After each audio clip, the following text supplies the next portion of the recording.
This is Pastor Beck McLaughlin of Grace Upon Grace and Ministry of Grace 25. I hope everybody had a great day today. I want to continue the series on the book of James, chapter 3. We started talking about wisdom yesterday, and James was sharing with us that wisdom is not so much what you know, it's what you do. And so the second point I'm going to talk about today is that wisdom is quiet and unassuming. James says that we should show wisdom by deeds done in humility that comes from wisdom. That's verse 13 of chapter 3. In other words, he's telling us that a wise person doesn't have to advertise their brilliance, their intellect, what they know, their knowledge. They just have to model it. In verse 14 he says this, "But if you harbor bitter envy and selfish ambition in your heart, do not boast about it or deny the truth. Such wisdom does not come down from heaven, but it's earthly, unspiritual, and the devil. For where you have envy and selfish ambitions, there you find disorder and every evil practice." Envy and selfish ambition are the opposite of humility and wisdom. Think about it. Envy is the enemy of wisdom. When you become envious, you lose perspective. Envy doesn't inspire you to do something for mankind. Its goal is to get you to do something for yourself, to look better to other people, or to get something from someone. It's been said that envy designs the darts that failure throws at the successful. Now, have you ever saw someone who was really successful and became very envious of them and what they have? It's not uncommon for us as human beings to have those feelings, but we need to dismiss those feelings as soon as possible, because we don't want to envy someone else. Your pastors struggle with envy, just be honest with you. One of my favorite cartoons was from a leadership journal of a pastor's convention. There was a guy speaking at a huge gathering of preachers, and there was a big thought bubble above his head. You've seen those. Showed what people were thinking. And some of the pastors sitting down in the audience bubble showed this: I could do better than that guy. I'm better than he is. I can speak better than him. Things like that. So envy causes us to say, why him? Why her? Why not me? I'm good as he is, or I'm as good as she is. It's just not fair. See, envy shifts our focus from serving God and serving others to ourselves. And the desire to serve ourselves is where you and I get into self-destructive behavior. It's the same with selfish ambition. And please notice that James doesn't condemn ambition. He condemns in his teaching selfish ambition. See, selfish ambition doesn't inspire you to do something for God or for His glory. It drives you to do something for yourself where you get the glory. See, selfish ambition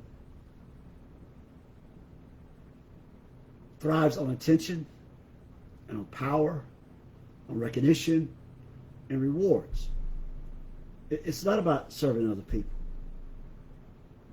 Selfish ambition is about you serving yourself.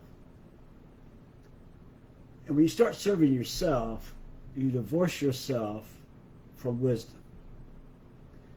James says that wisdom is expressed in humility. See, selfish ambition is loud and boisterous. And a person with wisdom is a person that is quiet and humble.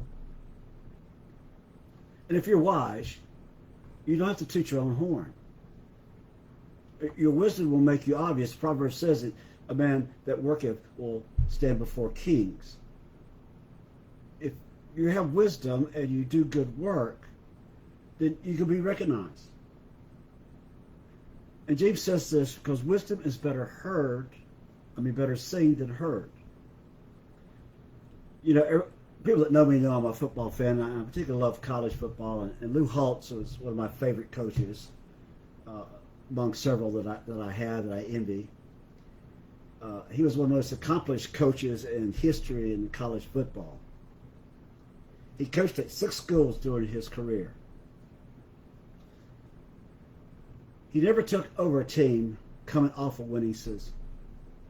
At every school that he took the job as coach, they had a losing season. And he would come in and he would take that team to a bowl game, at least by the second season that he was their coach. He's the only coach to take 6 different schools to bowl games. The only coach to finish the season with a top 20 ranking at 4 different schools. He won a national championship. And he's one of the 9th on the all-time list of winning coaches. He's a great person, but he's also a great coach. And what I like about him is he doesn't talk about himself. He doesn't talk big about himself, at least not to the media. When he took the job at the University of South Carolina, who by then had a long history of losing when he came there, he didn't come in boasting about all of his achievements previously at other schools. He didn't tell everyone what a great job he was capable of doing. He just did a great job. In the second season, they went 7-4. They beat Ohio State in the Outback Bowl. Next year, they went 8-3. They beat Ohio State again. He didn't have to brag about it. He was just able to produce winning teams. That's because wisdom is better seen than heard. The third thing James points out, and I'll share with you today, is this. Wisdom is best expressed in how you treat other people. Listen to what he says in verse 17. But the wisdom that comes from heaven is first of all pure, then peace-loving, considerate, submissive, full of mercy and good fruits, impartial and sincere. James uses these 8 words and phrases to describe wisdom. When you read this list, you'll notice that it defines a different type of wisdom than what we might imagine. Because a lot of the time we think of wisdom as book knowledge, a sort of knowledge, knowing it all.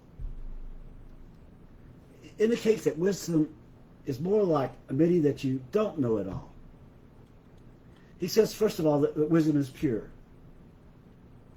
This is in contrast to earthly wisdom that he previously mentioned. This kind of wisdom was motivated by, earthly wisdom is motivated by selfish ambition. And it leads to disorder and evil practices. But true wisdom, James says, has a pure motivation. Jesus said in Matthew chapter 5, verse 8, if you want wisdom, check your motives. Blessed are the pure in heart, for they shall see God. See, the more you focus on serving God and not yourself, the closer you are walking in wisdom. The next thing he said was wisdom is peace-loving. The Greek word for peace describes a right relationship between individuals, a right relationship between individual and God. Wisdom finds a way to build bridges from one person to another. Then he said wisdom is considerate. Other translations might use gentle. Barclay, theologian, says that the Greek word describes a person who knows when he is actually wrong to apply the strict letter of the law. A perfect example could be this. Would be the woman that was caught in adultery was brought to Jesus. According to the law, she's to be stoned to death. Jesus saw this is a time where he could not apply the law. The accusers, the Pharisees, wanted to see her die. And Jesus had the wisdom to recognize their motives. He had the wisdom to recognize what would better serve this woman. What would better serve the purpose of God, for her to be stoned to death or her to be given another chance? Anyone can apply the strict letter of the law. Yes, that's the law. That's what the Bible says. That's what we got to do. That only takes knowledge. Wisdom understands when we need to make allowances. And if you've ever raised kids, you might have the law. You might have the rules and regulations of your house. But you will soon learn there's often times that you need to make allowances. James says that wisdom is submissive. Other translations say reasonable. The Greek word here means to be convinced.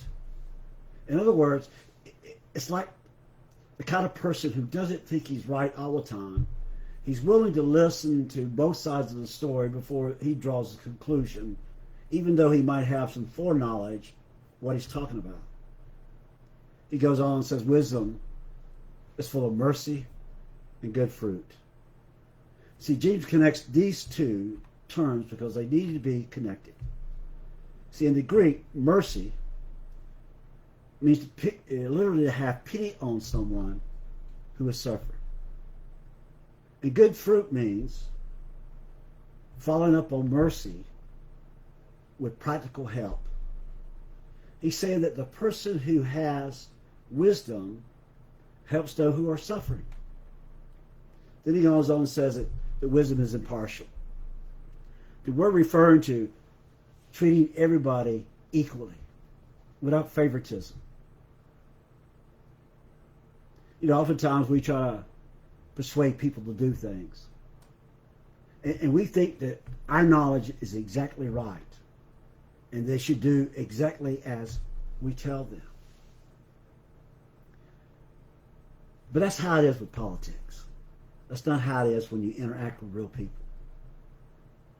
See, people will often support or reject an idea based on who's saying it, what party's saying it, where it came from, rather than the idea itself. See, wisdom can discern the difference between those two. It treats, in every situation, every idea, with every individual impartiality. James goes on and says that wisdom is sincere. The word here really means without hypocrisy. Garth Brooks used to sing a song that contained the line, I ain't no hypocrite. What you used to see, what you get. But what that wisdom really is, it's not pretension. It's not about image. It's about content. See, a wise person doesn't pretend to be something they aren't. A wise person is honest with others, particularly about himself. So these 8 characteristics, in summing up, purity, peacefulness, consideration, submission, mercy, good fruits, impartiality, and sincerity, all point in one direction. How you treat other people. And that's how wisdom is expressed. We often think that wisdom sometimes benefits us individually. If we have wisdom, we can make good financial decisions. We can make good business decisions. We can make good parenting decisions. And that is part of it. We do need wisdom. We need earthly wisdom along with godly wisdom. If you do have wisdom, you can make good financial decisions. You can make good parenting decisions. You can do those things because you have the wisdom. But the benefit should always be for the other person. See, your wisdom benefits you indirectly because it should benefit other people first and foremost. See, wisdom expresses itself in how we treat others, how we serve others, to put it another way. That's because when wisdom is better seen than heard. See, wisdom is not just something you know, it's something you show. James concludes this passage of Scripture. He says, peacemakers who sow in peace raise a harvest of righteousness. I believe we want wisdom. The Bible promises we can have it. All we have to do is ask God for it. And God will give it to you. And here's what it looks like. You're building bridges. Bridges between you and other people. You're helping other people. You're glorifying God in what you do. That's because wisdom isn't a noun. The Bible describes wisdom as a verb. It's not something you have. It's something you do. It's not something you hear. It's something you see. So wisdom is not something you know. It's something that you show. I hope it's been a blessing to you. If you would, pass it on to the other people, your Facebook friends. If you have a prayer request, please let me know. God bless you. Have a great weekend, and I'll see you Sunday morning at 10:10. Have a grace-filled day.